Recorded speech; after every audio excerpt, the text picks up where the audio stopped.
parties, if you will, won't allow people of diverse opinions to be comfortable, to be welcome inside their ranks. I'm Angela McArdle. I'm Allison Foxall. I'm the hometown girl. My name is Gilletta Jarvis, and I'm running for governor in New Hampshire.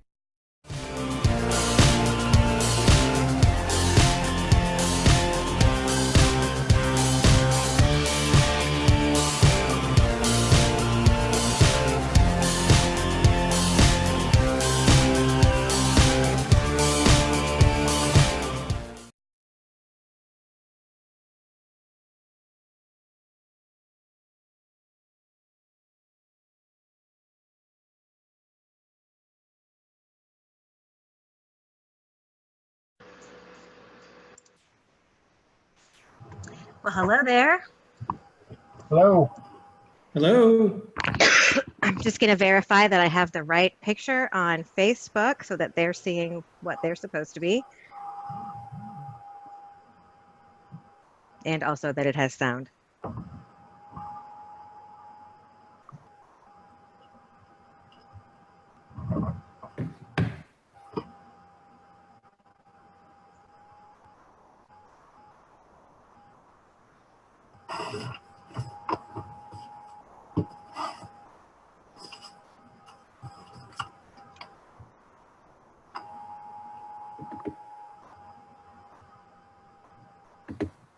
Okay, this is going to go into speaker view, which means that while you are speaking, you will be front and center.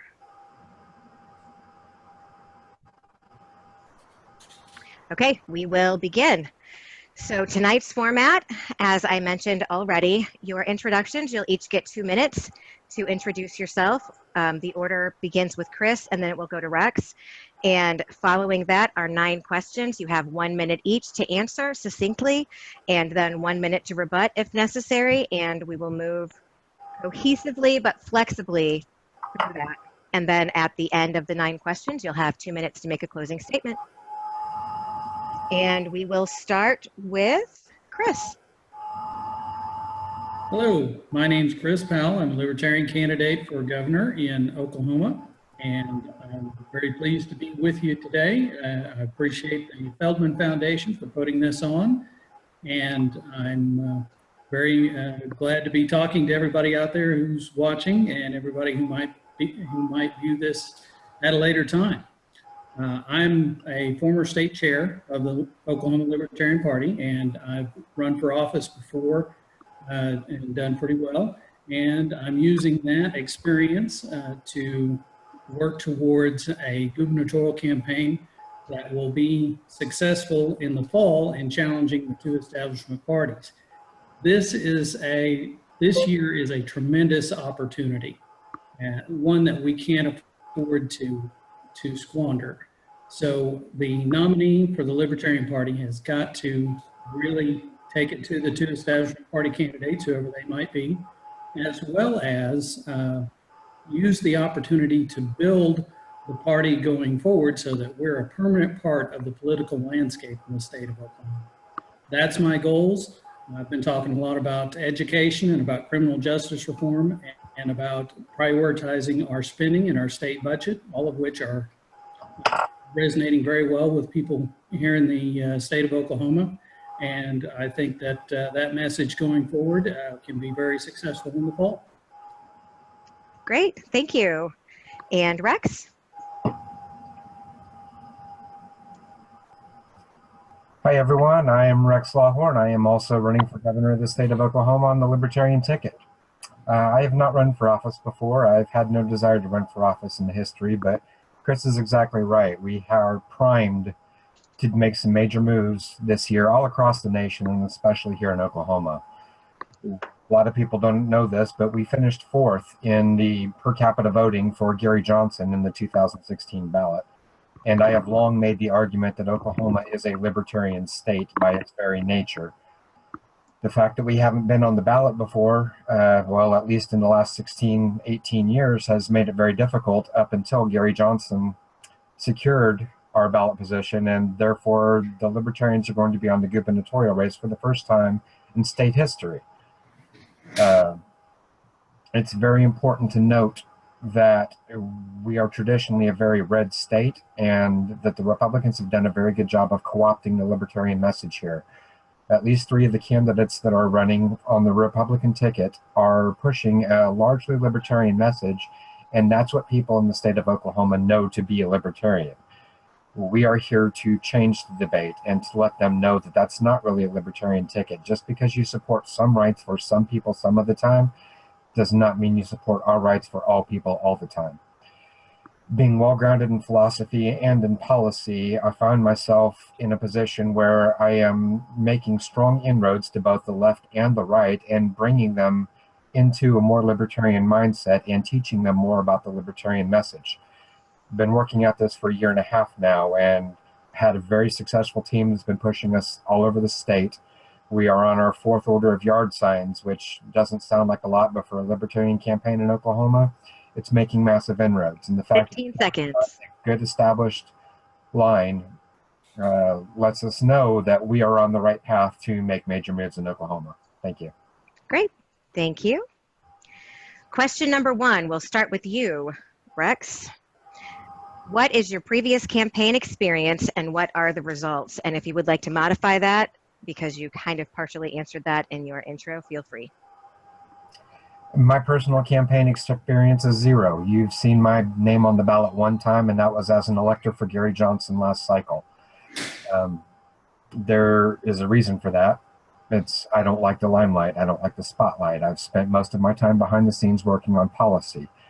I've contributed to the policy on 2 presidential campaigns now. I've done it for several senatorial campaigns and House campaigns, and even right now I still consult with representatives in the House on a daily basis to talk about what type of message would most appeal to my base, which is the Libertarian Party.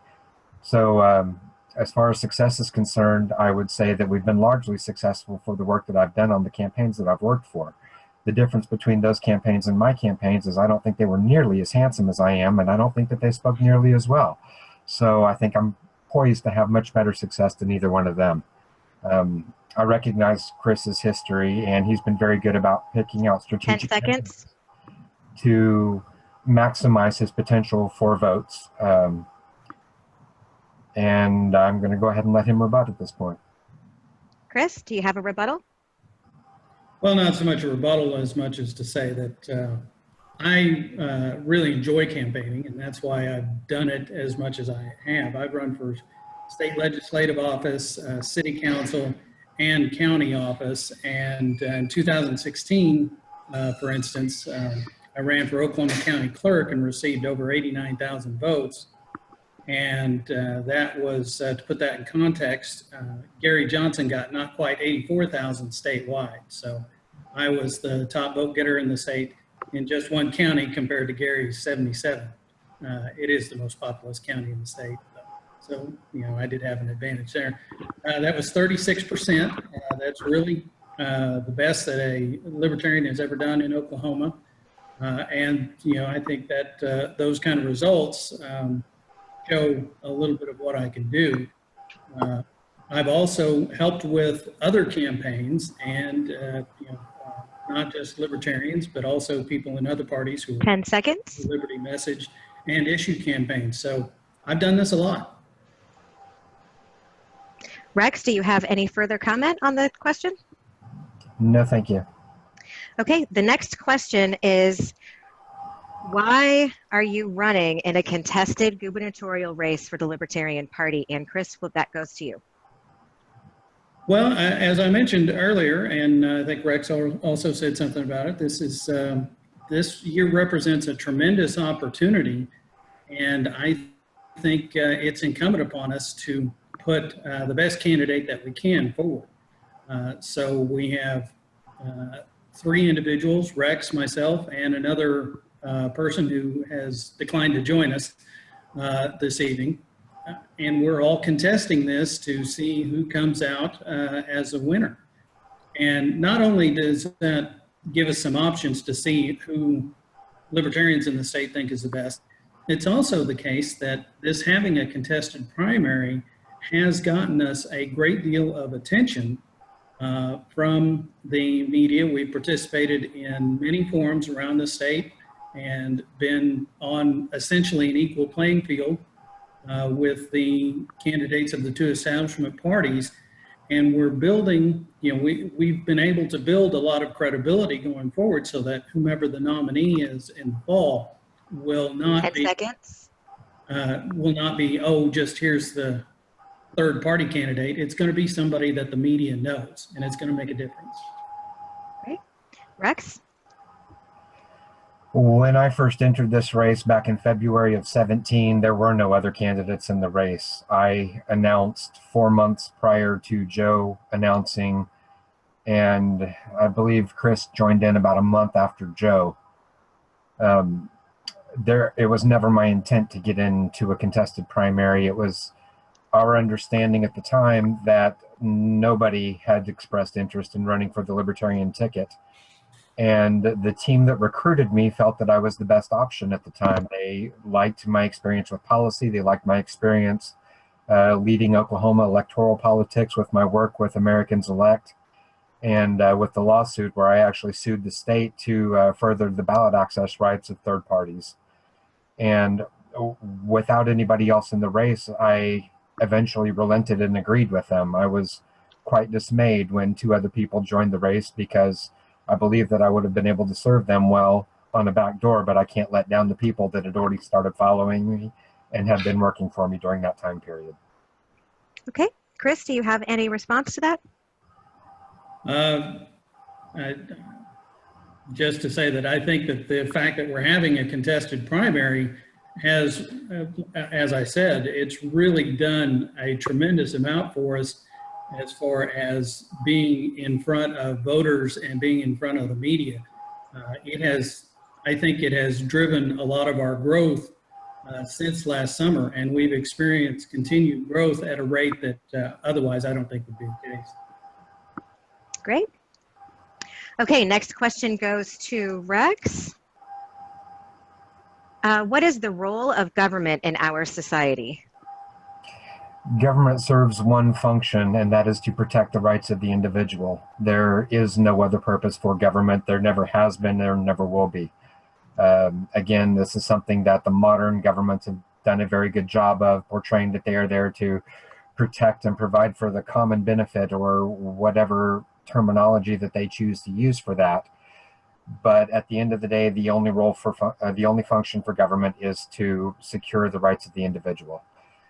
They can do that in numerous ways. For instance, the Libertarian Party platform does a very good job of enumerating the ways in which it does to secure those. It seeks to eliminate force, fraud, and coercion in private transactions, and it seeks to protect us from outside interferences through the military and, in some cases, the police departments from states that have not yet adopted a libertarian mindset. So in our current environment, that is the only function.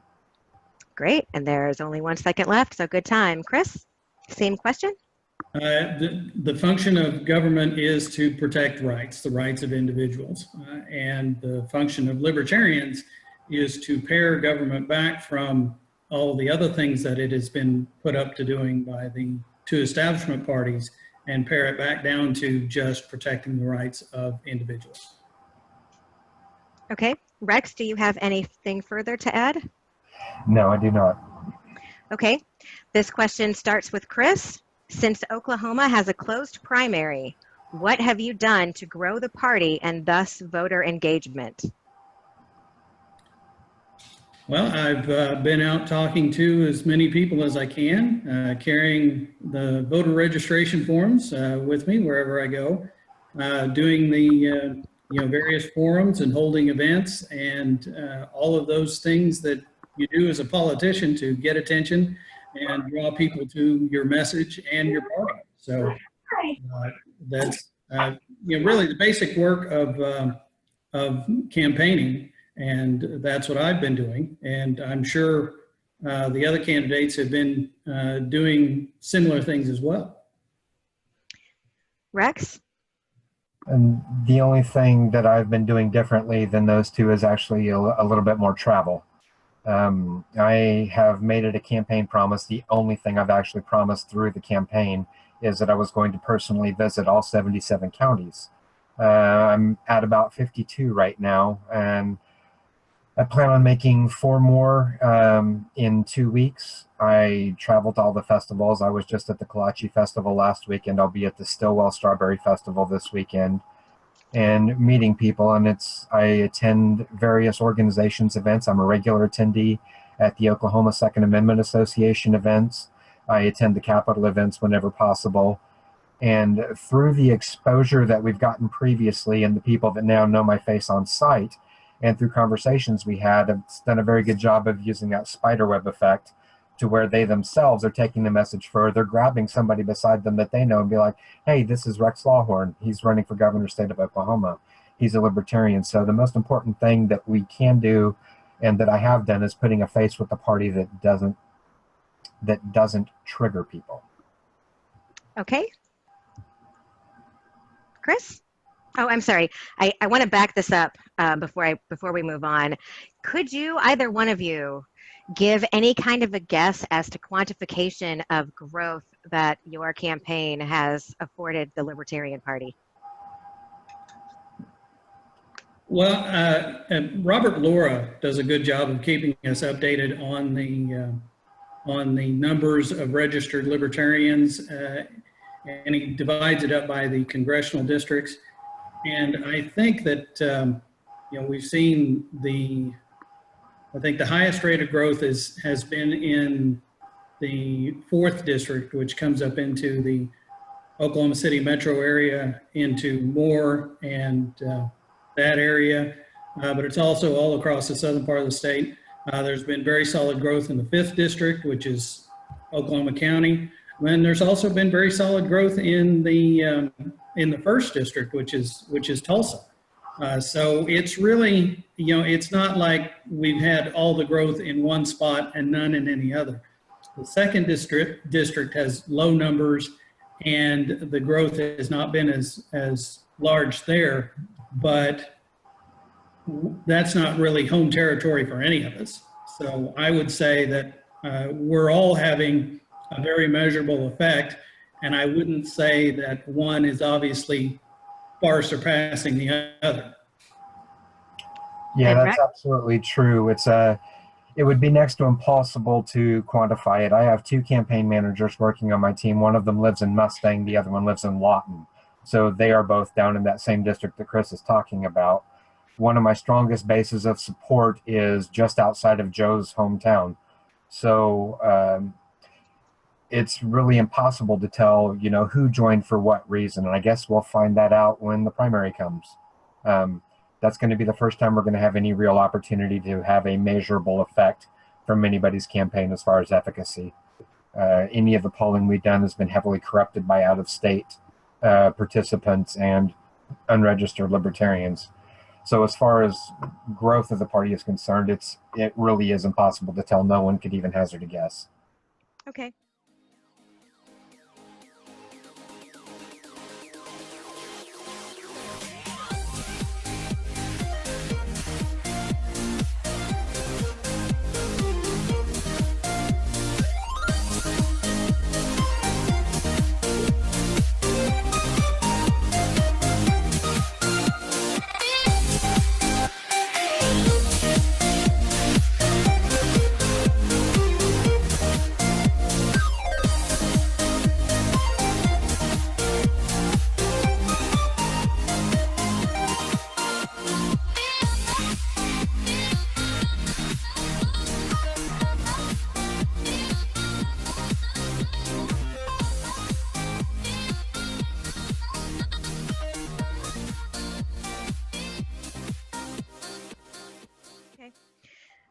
Next question, we're going to start with Rex.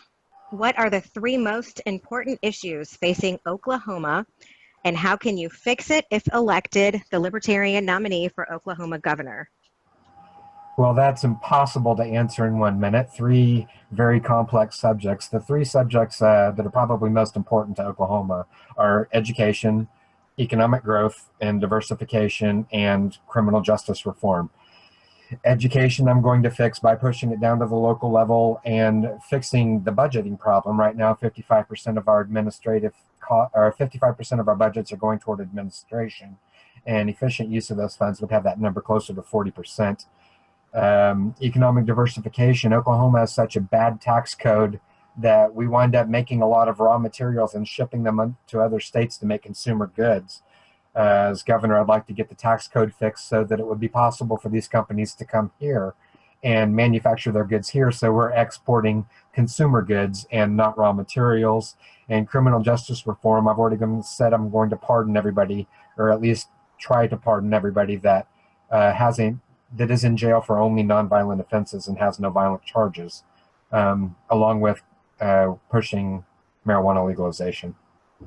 Great. And Chris? Well, education, we do need to move authority and responsibility away from the state capital and down to the local level within reach of teachers and parents.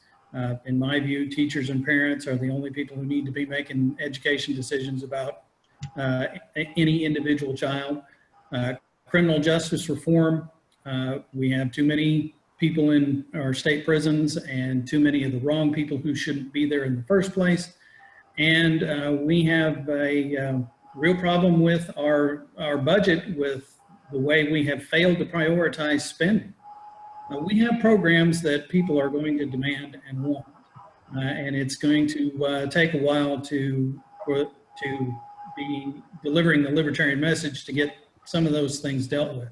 In the meantime, we have a lot of other stuff that would be described as not core services that we continue to spend hundreds of millions of dollars on.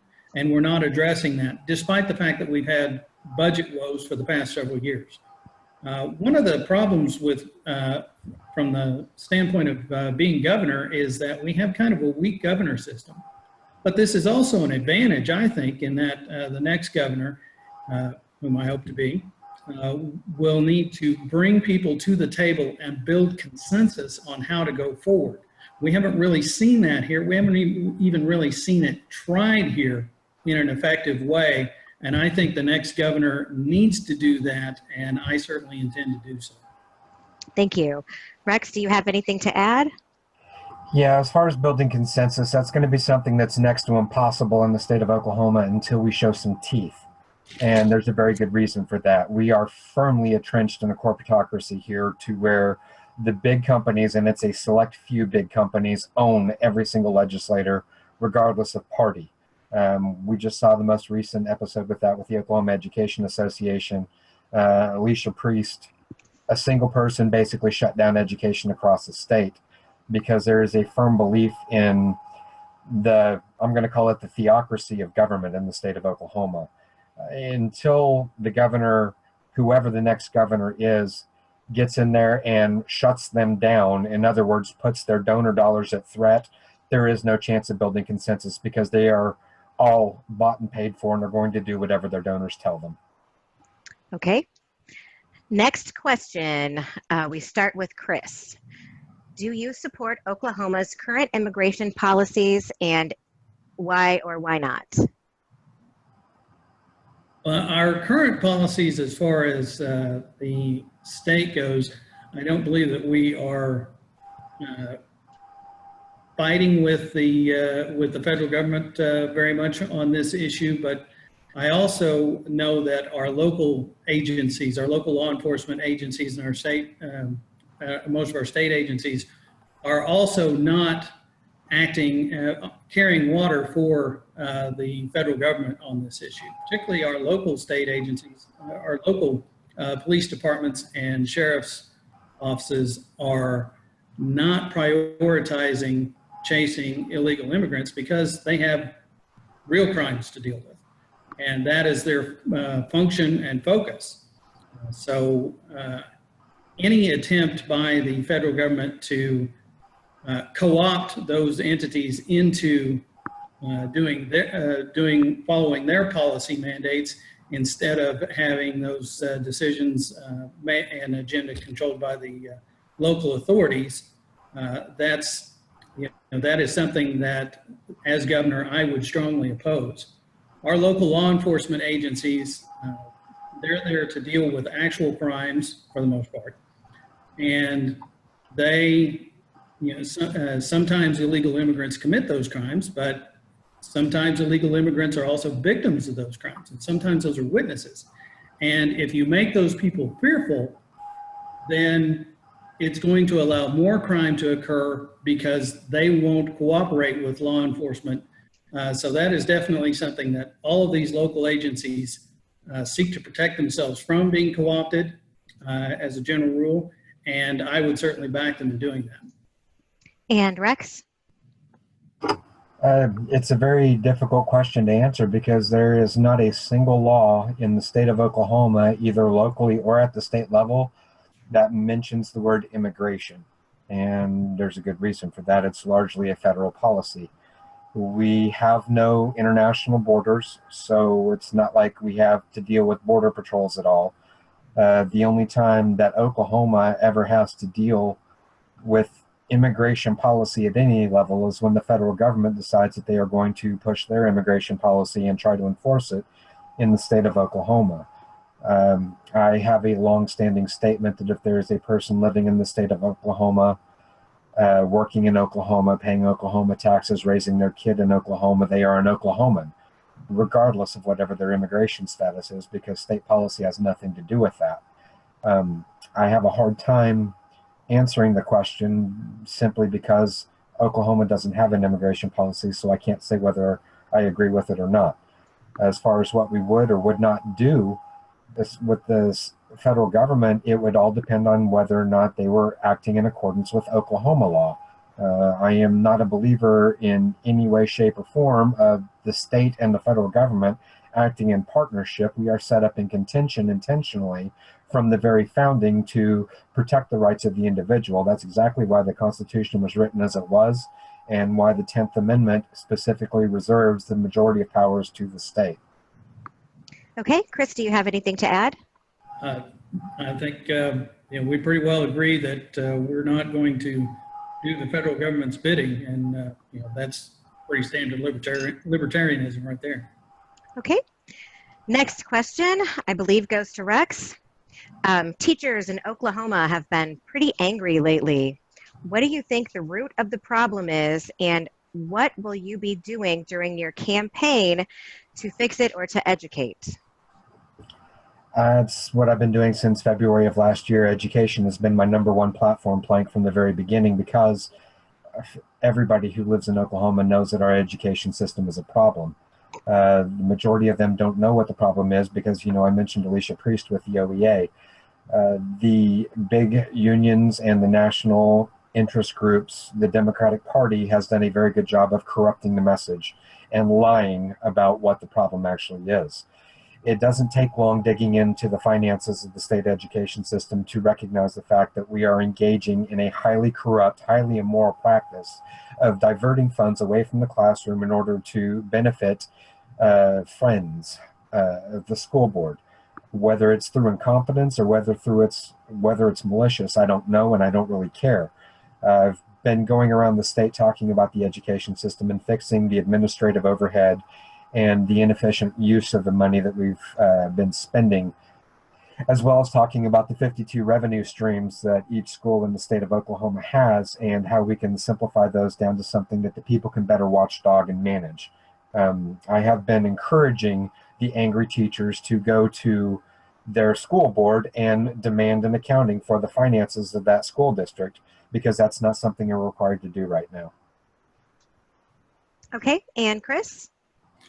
Well, I mentioned earlier that I think there's too much political control of the classroom from the state capitol, and that's certainly something that we need to address. This first came about with a discussion over teacher pay, and then once teacher pay was passed, it seemed that the teachers were still angry. Well, they were angry to begin with about things more than pay. There was a survey that's done every year by the State Department of Education that they pay for to former teachers to get their feedback on issues about education. And 62% of former teachers said it would take more than money to get them back in the classroom. That more than money is the political mandates. It's the lack of control that they have in their classroom. And, parents see that as well. We have reduced parent involvement because when a parent goes to the teacher and says, I have this problem, can you help me with it? They have to say, well, I'm required to do this, and I have to do this, and I have to do this way. They don't have the power to address it. So everybody's frustrated, and there's more and more control at the Capitol, and we need to reverse that. And like Rex talks about with the funding, we need to do some structural reform as far as that goes. I very much favor putting more funding from the local level. We can do that by elimination of TIF districts, tax increment financing districts that rob our county governments and our local school districts and our state budget overall, because that difference has to be made up from the state budget. And we can, if we increase funding from the local level, then we could move more towards our career tech system, which has a very low percentage of its funding from the state. And they have a lot more flexibility. They don't have teachers that are leaving because of low pay, and they are much more responsive as far as turning out young people who are prepared to go into the workforce. So that's the direction that I want to lead in to fix education in the state. And when you start talking to teachers about their frustrations, it's always been more than pay. So we need to address that.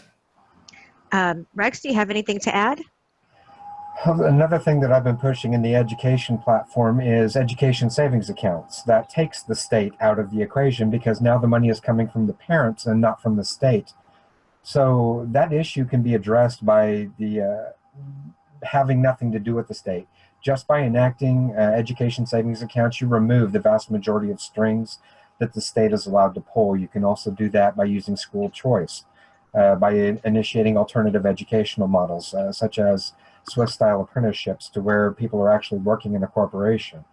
That all comes from a private entity, and that removes those state strings. So we don't actually need to do anything with the laws. We can let the consumer make the decision, and when the consumer makes the decision, those strings will be cut because now the money doesn't come from the state, and they have no sway over it whatsoever.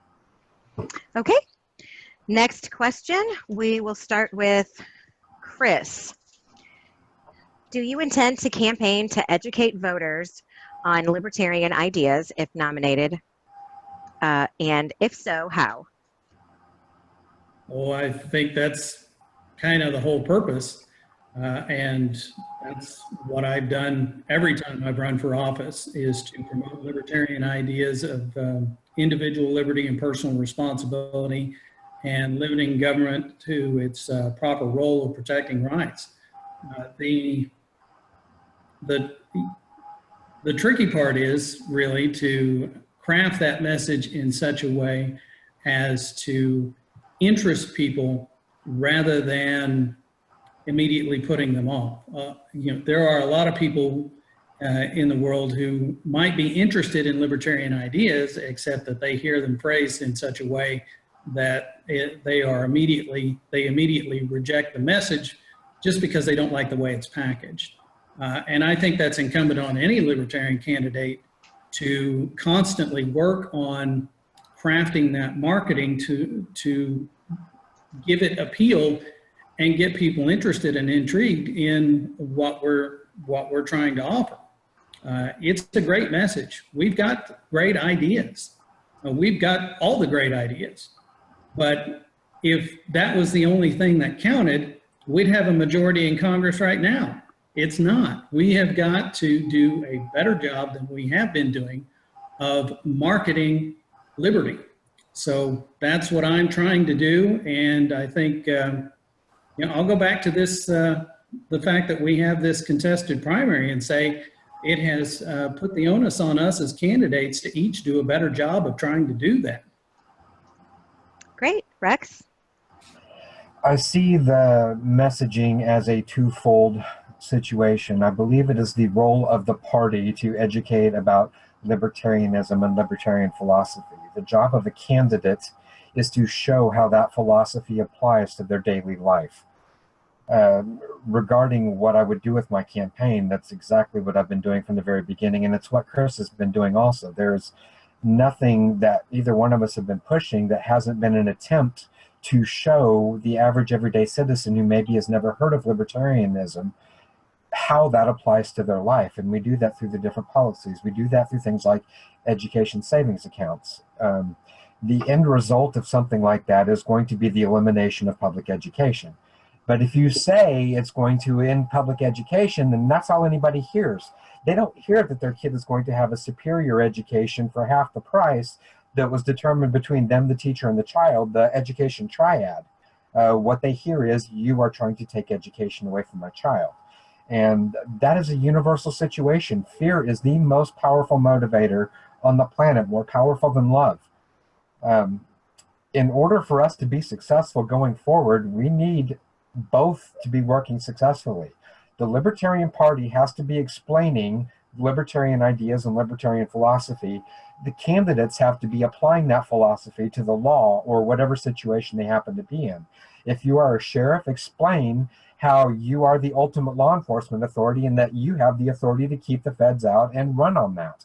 If you are running for city council, explain that it is your job to keep as much control at the local level as possible so that people have the most individual liberty and the most say in what takes place in their government. If you are running for governor, explain how it's the role of the governor to ensure that the legislature doesn't pass laws. My campaign slogan from the beginning has been to be the shield for the people of Oklahoma against a legislature that's gotten increasingly away from Oklahoma values.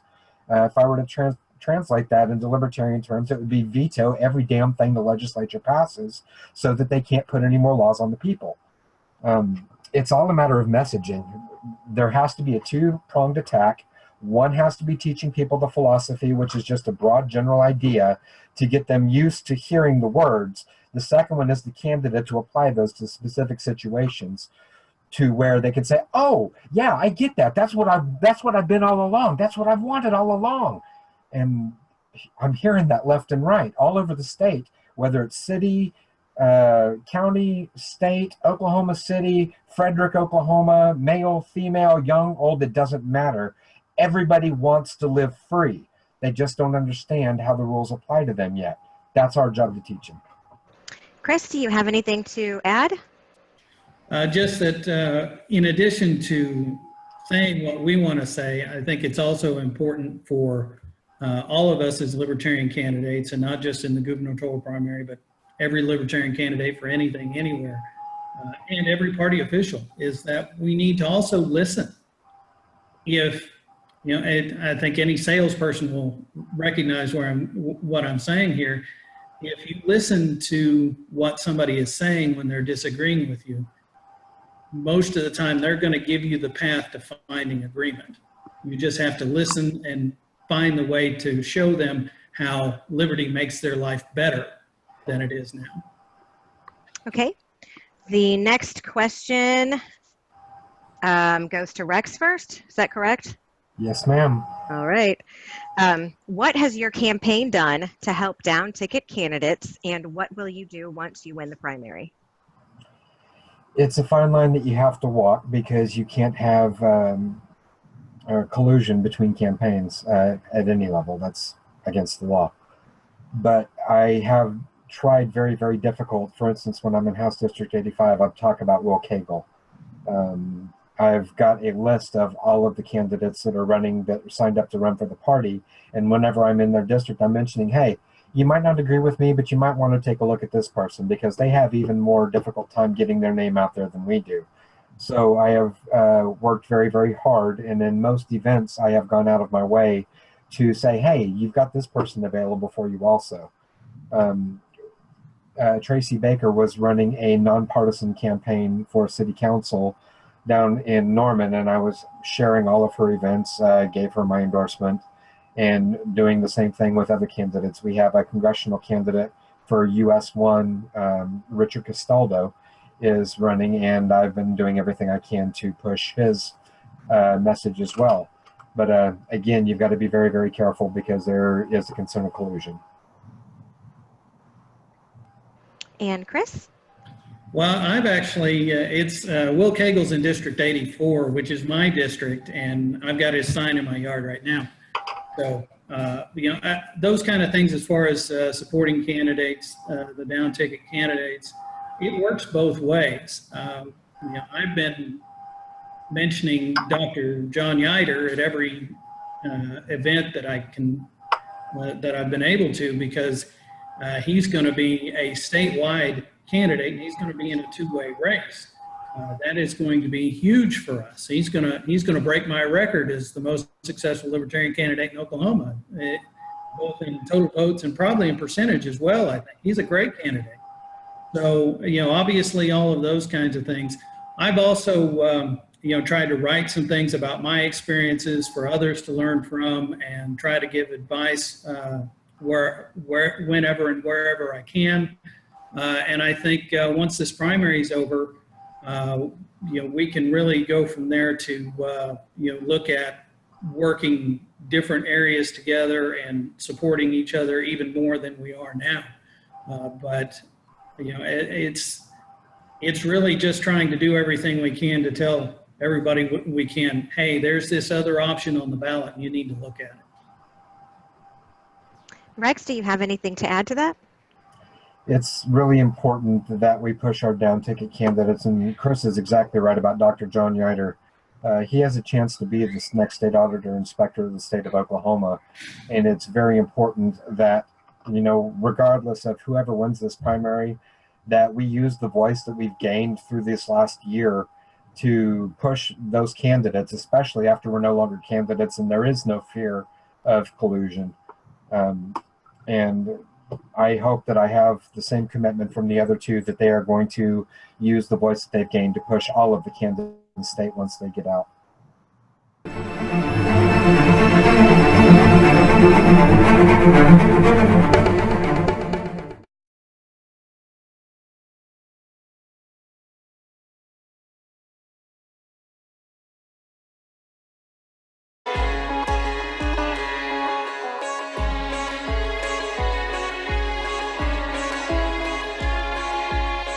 I think you just stated the problem that we face in trying to analyze the administration. Which way is he going to go? And right now, from his little comment I think I heard today, was he was going to bear down. And he wasn't going to get pushed around. And if he gets in that mode, he won't. And he'll have to end in a different way. Maybe this effort to put on tariffs might end the way they ended for George W. Bush, in 2000. Austin Peterson joins us on the phone right now. Austin, welcome to the program. Thank you so much for joining us. Hey, Dana, thanks for having me. So tell me a little, you basically, you want to run for the executive office so you can leave everybody alone. Do I have that correct? Pretty much. It's like the old Calvin Coolidge style of governance. The business of the American people is business. I just want to, do the people's business and let people alone. Licensing, deregulation, free markets, that's what the message is of my campaign. If I win the nomination of my party, I'll be the only pro-life, pro-constitution, pro-liberty candidate on the ballot. So I think it's not a bad spot to be in. And this is a great moment, by the way, for the Libertarian Party and for third-party consideration. By the way, I love that you just invoked Calvin Coolidge. I felt like we just became best friends a little bit right there, because Coolidge is one of my favorite people. But this is, and I'm sure that you've noticed this as well, because there are a lot of people paying a lot of attention to the Libertarian Party at this. It is an individual right to bear arms. We, the people, are the militia, and we should have every right to defend ourselves. I would overturn the National Firearms Act so fast your head would spin. But the Second Amendment was not for hunting. The Second Amendment was to shoot at tyrants if the government becomes tyrannical. Life, liberty, and the pursuit of happiness. And we ought to be able to do things without the interference of government, so long as we aren't hurting somebody else.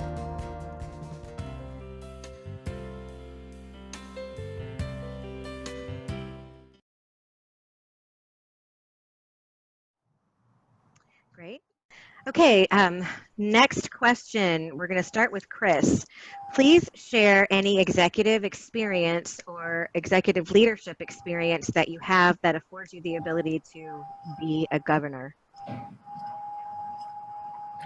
Well, I've been the chairman of the Oklahoma Libertarian Party, and I've been an officer of a local party, and before I was state chair, I was vice chair. So I have done those kinds of things, and I have, in my employment history, I've been a a certified training officer at Oklahoma City 911 dispatch, and had people under me in that role where I was completely responsible for everything that they were doing. That's not necessarily an elected position or anything like that, but if you don't think there's politics in those kinds of agencies, well, I can assure you there is. There's lots of things as far as leadership and executive leadership that it's not necessarily easy to quantify it in a resume, but you don't get the kind of backing that that I've been able to get, and Rex has been able to get, and I would say even Joe has had some success with that. You don't get that without having executive leadership ability. So I don't think it's a matter of, certainly compared to the governor we've got now, I think that we're all head and shoulders above where we are currently with the occupant of the governor's chair. Great. Rex, same question. So I'm going to challenge the premise of the question a little bit. As far as having executive leadership ability, if you can run a campaign and you can get elected, you can be the executive of the state. It's the same for President of the United States. If you can lead an organization that is going to get behind you and do all of the work and put in the time and the effort out of the goodness of their own heart and their belief in you, you have exactly what it takes to be an executive leader. And again, that goes for any level. The larger the campaign, a statewide race is harder to win than a local race. It requires a larger organization. It requires more people. I can tell you that I've been managers for multiple companies. I can tell you that I owned my own company and was successful and sold it. I could tell you about my time as the chair of a state party here in the state of Oklahoma that actually had ballot access at the time. But none of that matters because there is no organization or there is no executive experience you can get outside of government that prepares you for leading the government. And that's because it's an entity all to itself. The most important things that you can have going into a governorship, especially in Oklahoma at this point in time, are teeth, grit, spine, the ability to stand up and take the heat and stick by your principles and make sure that that happens. It's very important that we start changing the narrative because libertarians don't have executive experience in the government. Libertarians aren't going to have executive experience in the government until we start getting people elected. So as long as we allow the Democrats and Republicans to continuously challenge the idea that an average everyday person can be a good leader, we're going to have more and more difficulty. So let's get away from the idea that it requires executive experience to be a good executive, and let's start focusing on the characteristics it takes to be successful in those arenas. Chris, do you have anything to add? Well, I mentioned our current governor. I'll go back to that. This was an individual who had experience in the state legislature, was the lieutenant governor, had experience in Congress, and then came back to be governor and has demonstrated very poor executive ability. So, that's a great resume, but the results do not match what the expectation might be. On the other hand, I would say that a libertarian who gets elected governor, that's an individual who has showed tremendous capability. There's going to be a libertarian that wins this primary. That's going to be an example of tremendous ability. That's a person who can get things done. That's the kind of executive ability that we need from our next governor. So pushing back on the question a little bit is exactly the right thing because we get there, it's going to be because we earned it and we're ready to do the job. Great. Okay, final question. And before we move to the final question, I would like to ask you both if you are okay, since we are ending a little early, if we open the floor to a couple of questions from other panelists. Absolutely. Sure. Okay. Last question starts with Rex. Why are you the ideal candidate for both the Libertarian Party and the citizens of Oklahoma? I'm the ideal candidate for the Libertarian Party is because I have such a background in dealing with the grassroots. I have been working with the grassroots in the state of Oklahoma for almost 7 years now, to the tune of 20 to 30,000 people. My time with the Our America Initiative, you guys know about Gary Johnson's group. I was the state coordinator for that. And we had about 20, 30,000 people. It fluctuated a lot over the course of the years. So I've got a good touch with what goes on in the base for the Libertarian Party and statewide, because that's a nonpartisan organization. The majority of the followers in the state of Oklahoma that did Our America Initiative was Republican. So that makes me uniquely qualified to be able to speak to that group of people in a more effective manner. And I think we've seen that through the growth of my campaign over the last year. As far as being with the state of Oklahoma, I'm not part of the two-party system. I'm not part of the duopoly, and you know Chris shares this as well. The duopoly is, in Oklahoma, it has become so toxic because they have had no one to challenge them. And that's why this is so important this year. I have got the spine, I've got the fight, I've got the will, and people can see my passion, and they know I mean what I'm saying, and they know I know what I'm talking about. So as far as trying to break through that duopoly mold, I've got the right character, I've got the right knowledge, and I've got the right connections in order to go as far as any libertarian candidate can in the state of Oklahoma. Chris? I don't think there is any ideal candidate, because we are all fallible, and we all, have our strengths and weaknesses. So, that's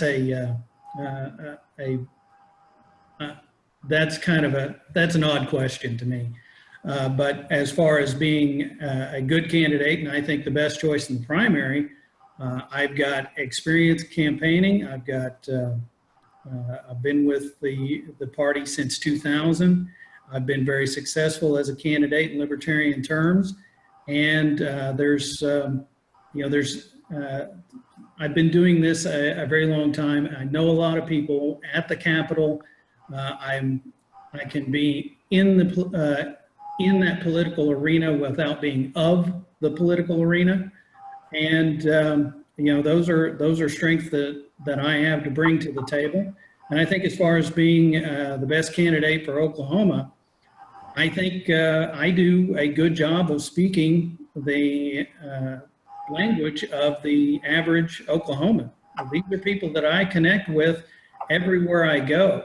And they're people who have not been, that the two establishment parties have not been talking to. They've been talking to each other, and they've been talking to their wealthy donors and the people who live in their neighborhoods, and they have not reached or even tried to reach the vast majority of everyday working Oklahomans.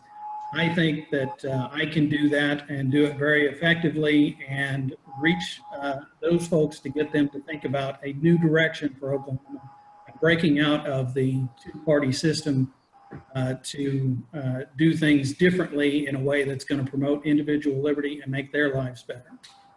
Okay. Rex, do you have anything to add? Yeah, Chris, you make a lot about your electoral success and, the fact that you have the record for the most votes. But I wish you would be more honest about that and point out the fact that you have been very good at picking out strategic races where you did not have a Democrat opposition.